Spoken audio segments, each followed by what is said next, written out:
guys, welcome to class 12.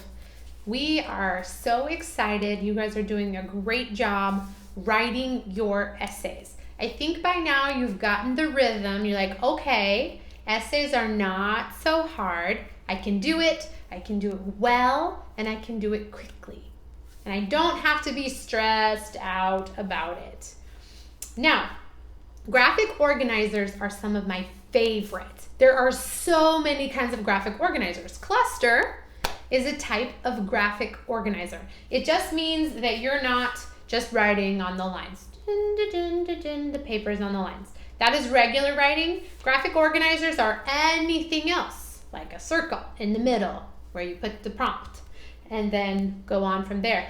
The basic graphic organizer, you have this PDF that we've been talking about, is the first paragraph is introduction, which we call, we put a hook and a thesis. This is the first paragraph, the hook and the thesis.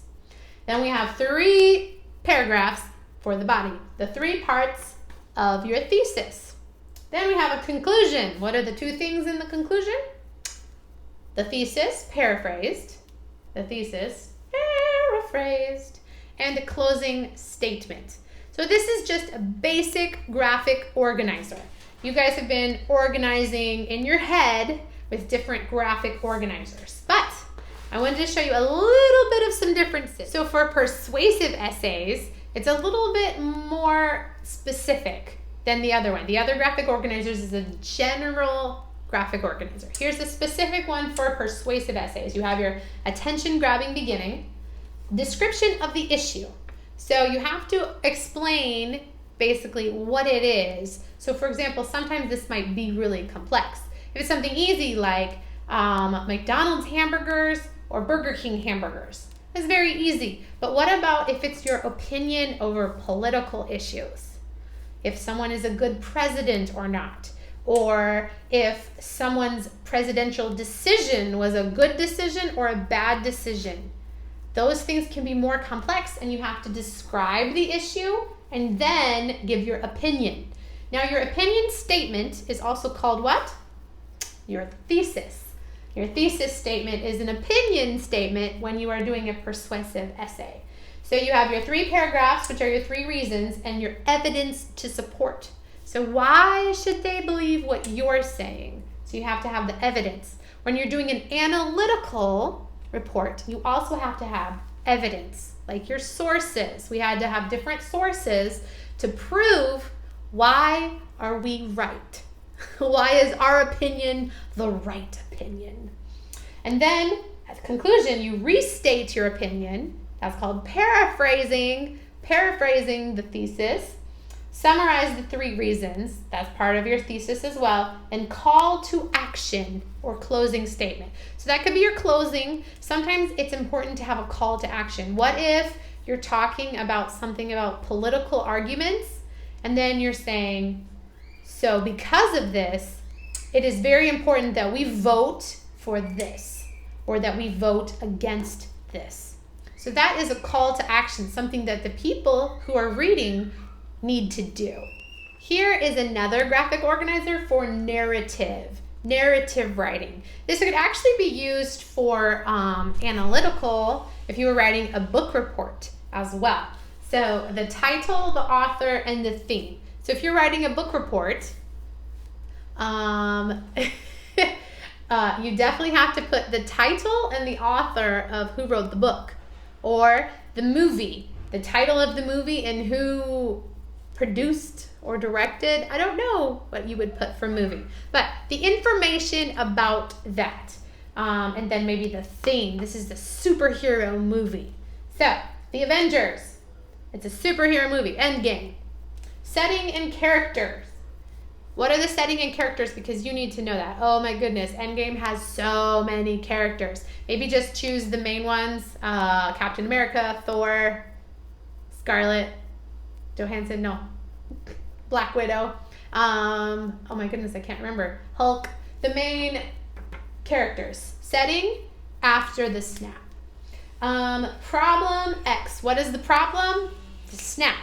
The snap is the problem. What is the goal? The goal is to get everybody back. So to change the snap is the goal.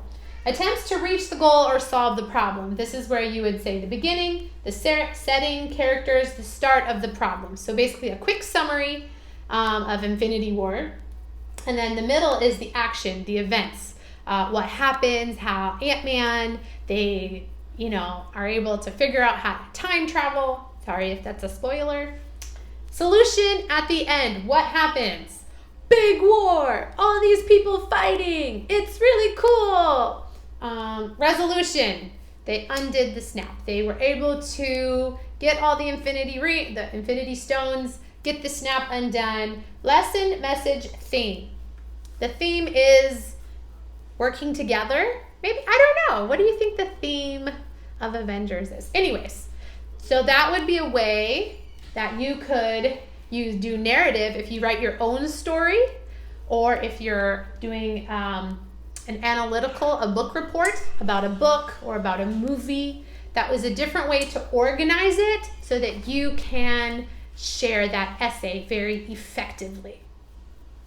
Good job, guys. You're going to do great. This week, your homework is to write an essay about graphic organizers. So, what are you going to do? Dun, dun, dun. Cluster. Graphic organizers. Goes. Geos. Graphic organizers. What are your 3 favorite kinds of graphic organizers? Maybe you like the Venn diagram. I like Venn diagrams. Maybe you like clusters. Clusters are some of my favorites. Some of my favorite graphic organizers. I also like the narrative one, where it talks about the setting, the beginning, the middle, and the end. And then at the bottom, it makes sure that you explain the theme. I like that one. That was probably my favorite. So those are 3 graphic organizers that I use. So I'm going to write my essay about these 3. This is also going to be my thesis. So my thesis and my hook might be, graphic organizers help me think better.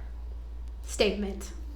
My thesis, my 3 favorite graphic organizers are clusters, Venn diagram, and the narrative graphic organizer. My 5, how many paragraphs? 5 paragraphs. My introduction with my hook and my thesis, talking about clusters, talking about Venn diagrams, talking about narrative graphic organizer, and my conclusion, my thesis restated, and my closing sentence. You guys got this.